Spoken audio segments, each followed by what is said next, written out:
નમસ્કાર મિત્રો, welcome to my channel Dave classes English for all. મિત્રો, આજે આપણે ધોરણ 5માં યુનિટ 6 ક્લીનલીનેસ હેબિટ એનું આપણે રીડિંગ આગળ ભણી ગયા છે, લિસનિંગ ભણી ગયા છે, બરોબર. આ વાર્તા પણ આપણે ભણી ગયા છે અને હવે આપણે ભણવા જઈ રહ્યા છીએ રીડિંગ, બરોબર. એ એક્ટિવિટી આપી છે, એના આધારે નીચે પ્રશ્નોના જવાબ છે આપણે જોવાના છે મિત્રો. બટ બિફોર ઇટ મિત્રો, જો અમારી ચેનલ પર નવા હો તો આ વિડીયો જોવા માટે અમારી ચેનલને ચોક્કસથી સબસ્ક્રાઇબ કરો. વિડીયો પસંદ આવે તો એને લાઇક કરજો અને મિત્રો સાથે શેર કરજો. જો મિત્રો, રીડિંગમાં ટાઇટલ આપ્યું છે આર્મી પબ્લિક સ્કૂલ, બરોબર. આર્મીની પબ્લિક સ્કૂલ છે, જાહેર સ્કૂલ છે, એની વાત કરવામાં આવી છે, એની નોટિસ છે. ડેટ તારીખ છે 20 સપ્ટેમ્બર 2024, 23 સપ્ટેમ્બર 2024. નોટિસ શેના વિશે છે? Cleanliness campaign. કેમ્પેન એટલે મિત્રો કરવામાં આવે છે એક પ્રકારનું બધા સાથે ભેગા મળીને જે કામ કરે છે એને કેમ્પેન કહેવામાં આવે છે. અને સ્વચ્છતાનો બરોબર એક કેમ્પ યોજવામાં આવ્યો છે જેની અંદર બધા ભેગા થઈને સાફ સફાઈ કરવાની છે. અને એ નોટિસ છે આર્મી પબ્લિક સ્કૂલની. જો શું કહે છે?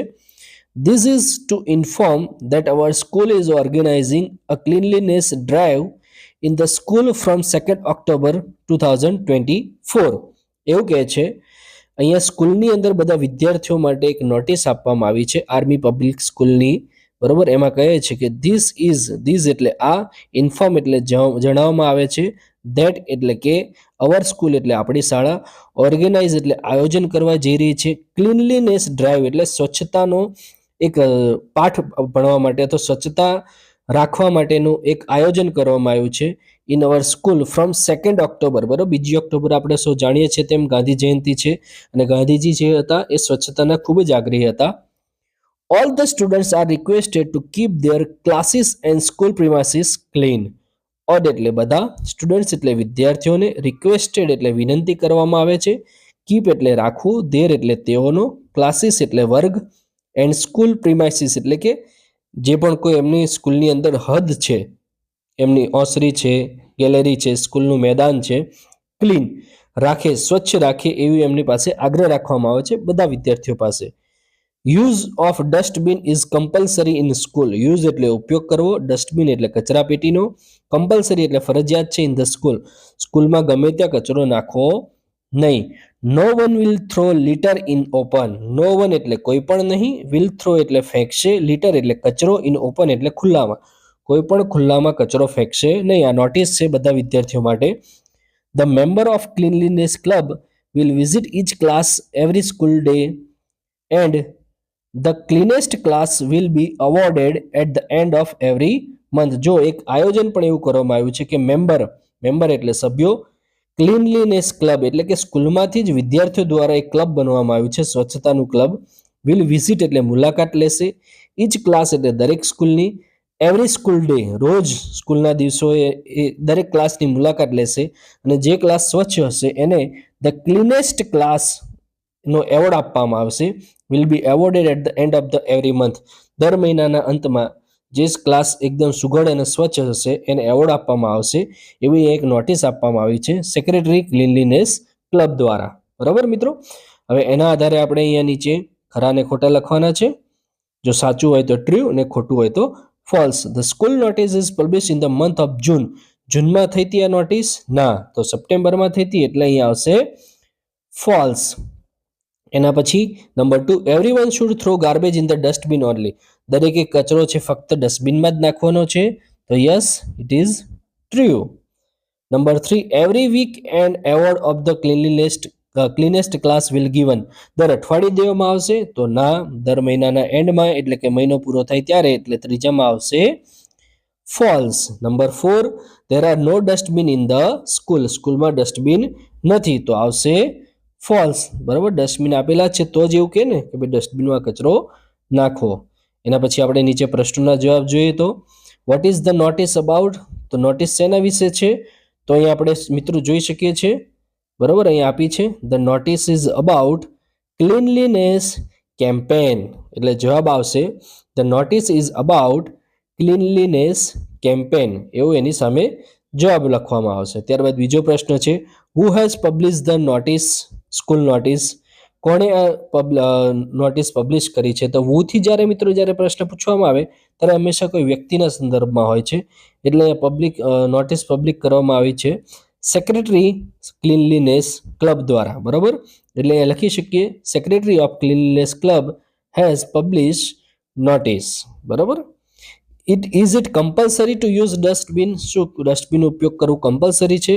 તો આવશે યસ, ઇટ ઇઝ કમ્પલસરી. અને છેલ્લું છે what is the name of the award? એવોર્ડનું નામ શું છે? તો અહીં આપણે જોઈ શકીએ છીએ ઉપર, બરાબર. The name of the award is the cleanest class. That is the answer. એવો આન્સર બનશે મિત્રો. એના પછી આપણે નીચે જોઈએ તો look at the pictures and write the good habit for hygiene, બરાબર. સ્વચ્છતા માટે જે સારી ટેવો છે એના વિશે આપણે લખવાનું છે. પહેલું છે brush your teeth twice a day. Brush એટલે બ્રશ કરવું, યોર એટલે તમારા, ટીથ એટલે દાંત, ટ્વાઇસ એટલે 2 વાર, ડે એટલે દિવસમાં 2 વાર બ્રશ કરવું, એક તો સવારે ઉઠીને ને રાત્રે સૂતા પહેલા. બાથ every day.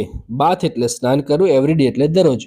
Wash your hands. Wash એટલે ધોવા, યોર એટલે તમારા, હેન્ડ્સ એટલે હાથ. એના પછી જો સ્વચ્છતા માટે શું કહે છે, હાઇજીન માટે, ચોખ્ખાઈ માટે. Clean house daily. ક્લીન એટલે સ્વચ્છ, સાફ કરવું, યોર એટલે તમારું, હાઉસ એટલે ડેલી, ડેલી તમારું ઘર સાફ કરવું. Wear clean clothes. વિયર એટલે પહેરવા, ક્લીન એટલે સ્વચ્છ, ક્લોથિસ એટલે કપડાં, ગંદા કપડાં પહેરવા નહીં. Use dustbin to throw waste. Use એટલે ઉપયોગ કરો, ડસ્ટબિન એટલે કચરા પેટીનો, ટુ થ્રો એટલે ફેંકવા માટે, વેસ્ટ એટલે કચરો. ગમે ત્યાં રોડ ઉપર કચરો ફેંકશો નહીં, બરાબર. હવે એના આધારે મિત્રો આપણે અહીંયા વાક્ય બનાવવાના છે. જો આપણને 2 પહેલા વાક્યો બનાવેલા છે, સૌ બધા વાક્યની આગળ આપણે શું લગાવી દઈશું? We should. વી એટલે આપણે, શુડ એટલે કરવું જોઈએ, બરાબર. We should brush hour teeth twice a day. We should take a bath every day.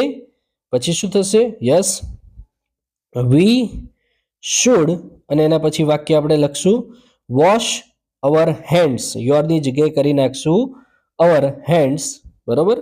એના પછી વી શુડ શું છે? ક્લીન હાઉસ ડેલી, બરાબર. આગળ વી શુડ બધામાં લાગશે અને બાકીના જે શબ્દો છે એ પાછળ જોઈન્ટ કરી દેવાના. એના પછી આવે છે વી શુડ, પછી પાછળ શું જોઈન્ટ કરશું મિત્રો? યસ, વી આર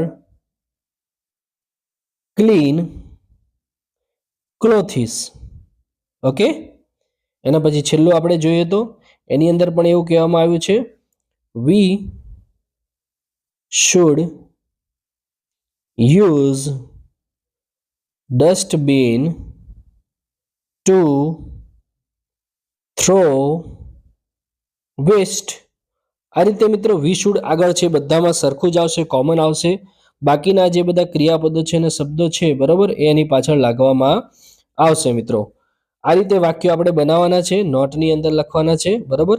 હવે એના પછીનું જે રાઇટિંગ પાર્ટ છે આપણે નેક્સ્ટ વિડીયોની અંદર જોઈશું મિત્રો. આ તો આપણો પાર્ટ જેની અંદર આપણે જોયું કે ભાઈ રીડિંગ પાર્ટ હતો, નોટિસ જોઈ, નોટિસના આધારે નીચે ટ્રુ અને ફોલ્સ જોયા, બરાબર. પ્રશ્નોના જવાબ જોયા. આઈ હોપ કે તમને આ વિડીયો સારી રીતે સમજાયો છે. જો તમને અમારો વિડીયો પસંદ આવ્યો હોય તો ચોક્કસ તેને લાઇક કરજો અને મિત્રો સાથે શેર કરજો. અને જો અમારી ચેનલ હજી પણ સબસ્ક્રાઇબ ન કરી હોય તો આ વિડીયો જોવા માટે અમારી ચેનલ સબસ્ક્રાઇબ કરો. Thank you so much.